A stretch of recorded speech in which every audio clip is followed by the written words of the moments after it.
ఎంతసేపు మనం డబ్బులు ఎన్నున్నాయి, ఎంత సంపాదించాము, ఎంత ఖర్చు పెట్టాము, మనం బయట స్టేట్స్కి ఎన్ని స్టేట్లకు మనం తిరిగి వచ్చాము అన్న దాని మీద ఆలోచిస్తున్నారే తప్ప ఇది నువ్వు నేను అన్న దగ్గరనే ఉంటుంది కానీ మనము అన్నది ఆలోచించకుండా ఉన్నారు ఇప్పుడు పిల్లలు.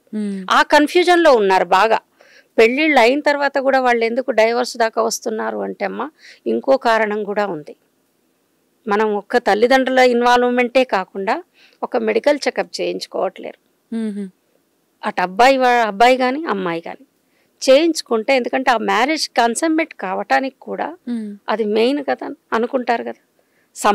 మనది సమాజం ఇది. ఒకప్పుడేమో అందరు జాయింట్ ఫ్యామిలీలో ఉండేవాళ్ళు, జాయింట్ ఉండేది. ఇప్పుడేమో అన్ని న్యూక్లియర్ ఫ్యామిలీస్ మనవి.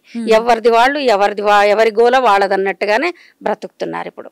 అయితే దాంట్లో ఈ ఆరోగ్యపరంగా కూడా కొన్ని సమస్యలు ఉంటున్నాయి. కొన్ని ట్రీటబుల్, కొన్ని నాన్ ట్రీటబుల్.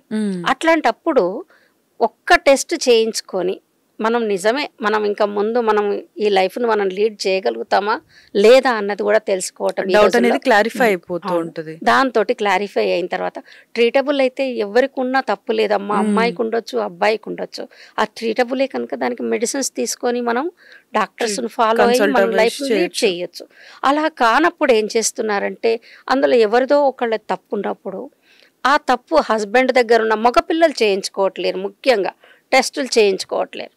ప్రజల చేతిలో గాంధీవం, అక్రమార్కుల పాలిట పాశుపతాస్త్రం. తెలుగువారి మనసాక్షి సాక్షి టీవీ ప్రసారాల కోసం వెంటనే మీ లోకల్ ఆపరేటర్ను సంప్రదించండి.